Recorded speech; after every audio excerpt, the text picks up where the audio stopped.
All right, we got a good one today. The Nazi Conspiracy, Brad Meltzer and Josh Minch, the secret plot to kill Roosevelt, Stalin, and Churchill. Also read this one a little while ago. Thought it was great. It's sort of a thriller. Takes you, again, sort of like another book that I'm reviewing, The Siege, about the Iranian embassy hostage crisis in London. This flips between, on each chapter you get a different perspective, which I really like. And I like that culmination at the end where they all sequence together. The timelines converge and you get everybody's perspective throughout the book. Keeps it fresh, keeps it moving. This book flips between the spy's perspective, the Nazi perspective, and then you've got behind the scenes information on Hitler's meetings with the spy that did some stuff. I don't want to spoil it.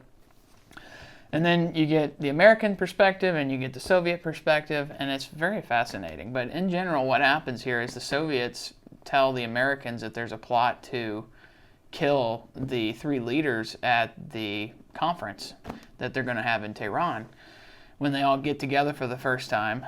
And FDR basically has to live in the Soviet embassy to avoid detection, and they secretly transport him through the city with a body double who's actually in the motorcade, and he's in a little Jeep going by himself with a couple guards inside to the meeting. I mean, it was fascinating how all this happened and you never heard about it. He only mentioned it one time in public in front of the press, and without that statement, people would probably call this a complete fabrication because there's not a whole lot of evidence to suggest that this was a real plot.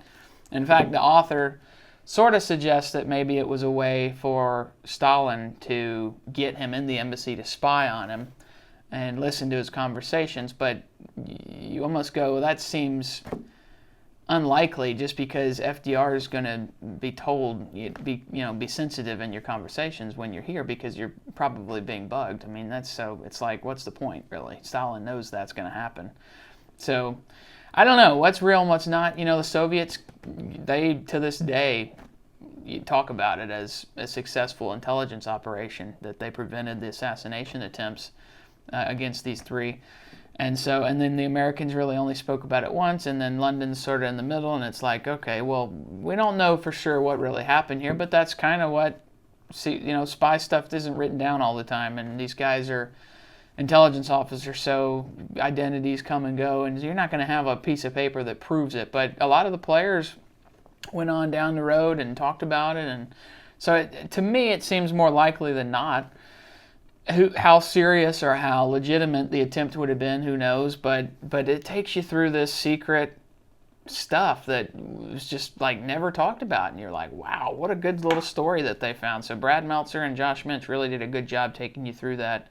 What I found interesting about it too, not only just the assassination plot, but the dynamics between the three leaders was very interesting, because Stalin, of course, was fighting on the Eastern Front and for 2 years begging, please, let's invade through France and get this two-front war happening so that they can relieve some of the Eastern Front fighting, because the Russians were just getting smoked numbers-wise. And Churchill he didn't really want to do that invasion, and FDR was pushing for it. So you had Roosevelt was sort of trying to maintain peace between Churchill and Stalin, while kind of privately doing, but like he met with Stalin by himself, kind of boxed Churchill out for an evening just so that they had a relationship, and he didn't want Churchill to sort of sabotage relations with Roosevelt and Stalin. So it was very interesting seeing the dynamic between the three leaders, and they did some good research in including some of those exchanges in this book that I hadn't heard about before. So yeah, really interesting. And then also Roosevelt, how he's transported to Tehran. I mean, him being in a wheelchair really makes things complicated. And so I found that interesting. I hadn't read much information about travel and how he moved around the United States on railroad, and I thought that was really cool. So, there's other aspects of this book that are great too, but there is that thriller aspect that takes you through the assassination plot and how they chose a location and where and when and how many times did they fail to set up the meeting and that type of thing. It's very cool. And gamesmanship between Stalin and Roosevelt and Churchill. Stalin's wanting to to maintain a certain position politically, and so I don't know. It's very, very fascinating.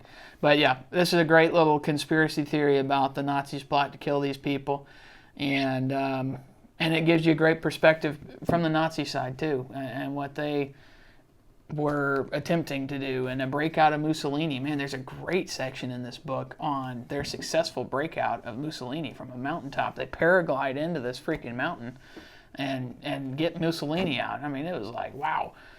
So anyway, yeah, really good book. Nazi Conspiracy, Secret Plot to Kill Roosevelt, Stalin, and Churchill. If you like history and the dynamics of World War II, you will find this book enjoyable.